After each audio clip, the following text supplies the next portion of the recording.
So what is the significance of the temple? As we come to hear Jesus' words, why is it such a big deal about what Jesus is going to say?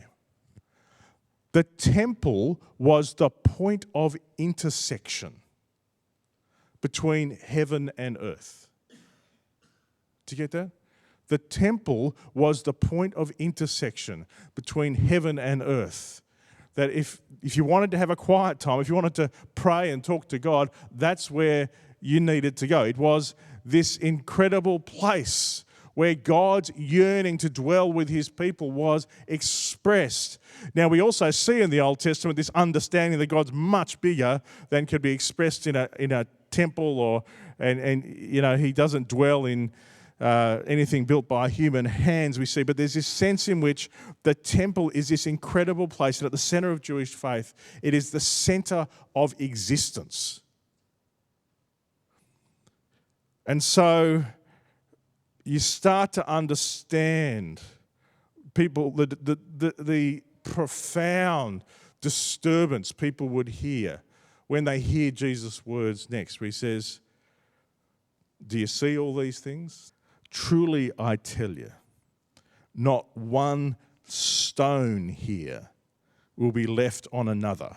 Every one will be thrown down." Jesus here is pronouncing judgment on the temple itself.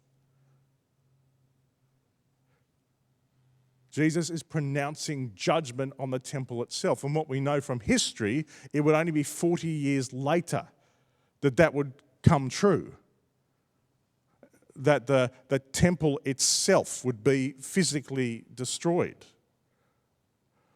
But it's more than that. It's more than that. Jesus has been building to this point. He actually said, and this is, you imagine if you're a Pharisee or a Sadducee, a teacher of the law, and you understood that the temple was the place, the point of intersection between heaven and earth. Imagine if you read his words, if you got your, flick over to Matthew chapter 12, verse 6. Imagine now hear Jesus' words where he says, "I tell you something greater than the temple is here."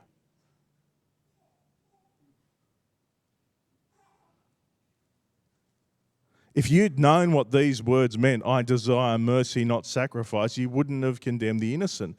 For the Son of Man is Lord of the Sabbath.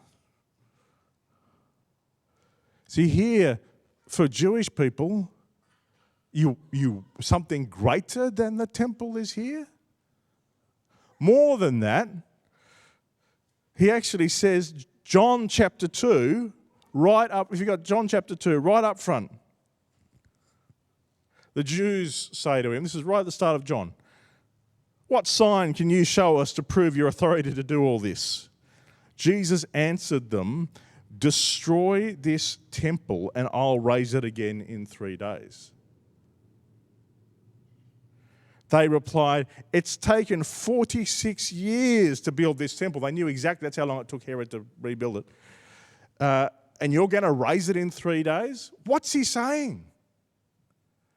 Jesus is saying that he has replaced the temple.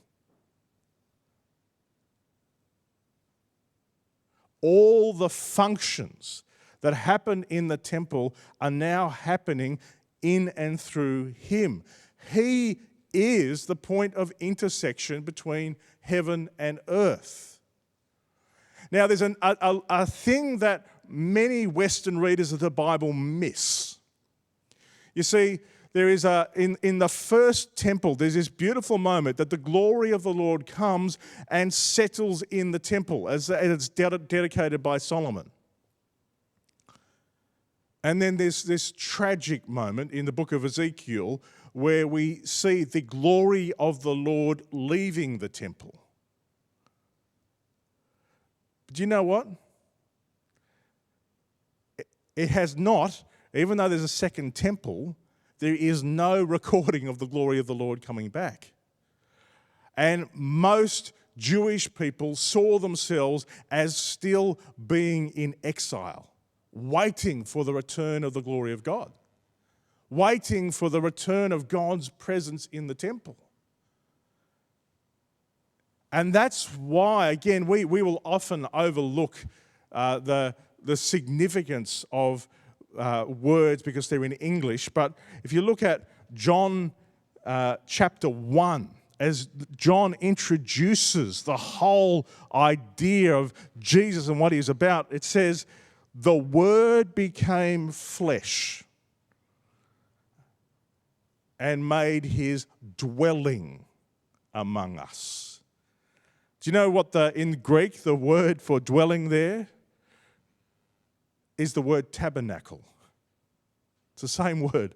And the Word became flesh and tabernacled among us.